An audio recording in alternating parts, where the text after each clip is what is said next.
Alright guys, right after the massive success that was the Easter Extravaganza Spotlight, today another Spotlight event is starting for everyone in Asphalt Legends Unite, but with a few tweaks that unfortunately makes it less rewarding than the first Spotlight, and obviously for a reason I will explain later on this video. The Speed Festival Spotlight is already here, this time featuring a quite insane pool of cards, but a bunch of changes aimed at making it not as generous. So with nothing else to add, let's jump into it. Okay, so this spotlight is different than the previous one, with the first change being that instead of eggs, we have to collect musical notes from the tracks in order to meet certain conditions and get the spotlight coins we can use to purchase blueprints and epic import pads from the shop. Unfortunately, this time there are two changes in regards to the aforementioned areas of the event. This time there won't be infinite conditions, but instead you will only be able to obtain a reward of 25 times per each card available. The reason Gameloft gave is that they want people to use more cards this time. However, since now we can't get unlimited Spotlight coins, now we will get more Spotlight coins per race as a way to compensate for this, Gameloft said. However, the worst changes have taken place on the Spotlight market, since now the amount of Spotlight coins you can convert using credits has been slightly reduced, and Gameloft has introduced a tokens option to obtain more Spotlight coins. The trade coins option will remain for now though. But wait, because there is plenty of stuff more. Now the Spotlight store will refresh every 12 hours instead of every 8 hours, and there is still an option to refresh the store using tokens, but the fact that you can refresh the store less often effectively means that there is basically no chance to max cards like the Koenigsegg Agera RS, which is the main Spotlight card and requires 300 blueprints to be maxed out, since you won't be able to purchase enough blueprints from the store. As a counterbalance for this, there will be another slot for upgrade items like normal parts and that stuff, and there will be one epic import parts slot instead of two in order to offer more epics. At last but not least, every time you start a race on the Spotlight event, the track will change randomly, so there won't be a specific track, but instead, every race will be on a different track, with the objects you need to collect appearing on different places depending on the track. This is supposed to be to increase randomness within the event, but I honestly can't get the point of this particular change, to be honest. Also, you will have less time on every race, has also changed the amount of time you get for every object you collect on the track. But why, you might be wondering? Well, just to make the upgrades you apply to the card more meaningful, they say.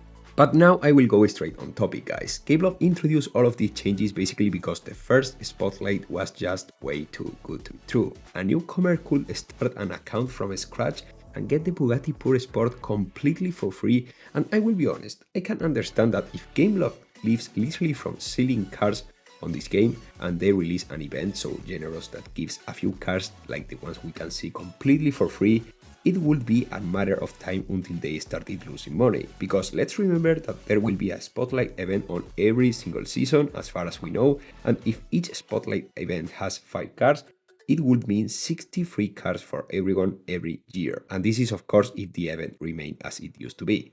That's why I personally understand why Gameloft did this. They just made some calculations and introduced some changes, and if the changes introduced are too harsh for the player base, they might ease them in the future, since this is basically a test. Unfortunately for most of you guys though, that means that the age of unlocking a bunch of free cards is over, and instead you will have to focus at a specific card instead. I would personally recommend you to start grabbing as many Spotlight coins as you can in order to take the best advantage of the Spotlight before store it refreshes, and thus get the most blueprints and epic import parts from these cards, which I can assure you that in most of the cases are 100 worth the effort.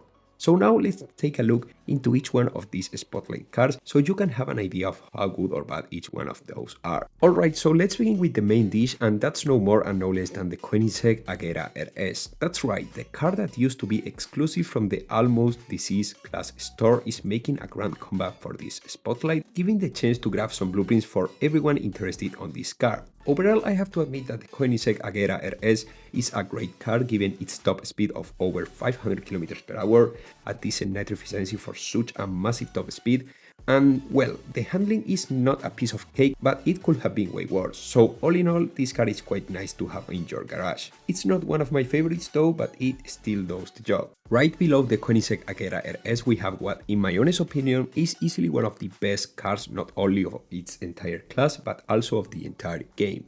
I am talking about the McLaren 650S GT3.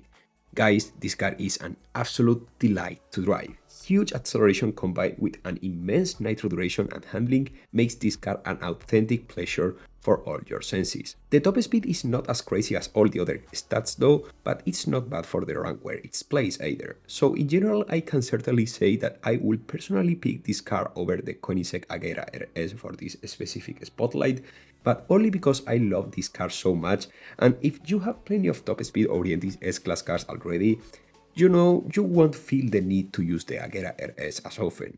However, if you don't have a ton of speed-oriented S-Class cars, going for the Koenigsegg Agera RS stands as the best outcome for you. On B-Class from this spotlight we will have the chance to obtain the Apollo Intense Emotion, which is an OG on B-Class already. It was released as a Legends Pass car many years ago, and with these stats and rank I will dare to say that it was meant to be a competitor for the Huracan Evo Spider, which it sorta is, just that with a bit less nitro efficiency and handling of course.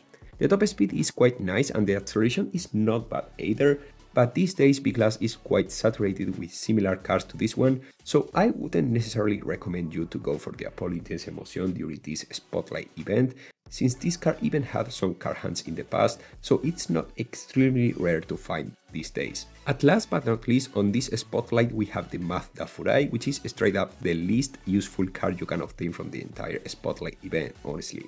It's a D-Class car, but it's not that big of a deal, you know?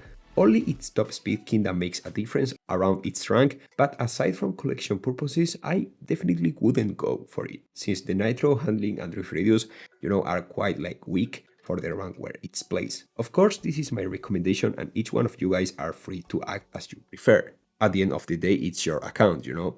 And that was basically everything you need to know about this Spotlight event. Which cars are you planning to obtain from this event? Will you just focus on maxing the rarest car if you can, like the Agera RS or the McLaren 650S? Let me know in the comment section, make sure to drop your like and subscribe to not miss absolutely anything in regards to Asphalt Legends Unite. And I will see you really soon, hopefully with much more Asphalt Legends Unite content. Goodbye guys!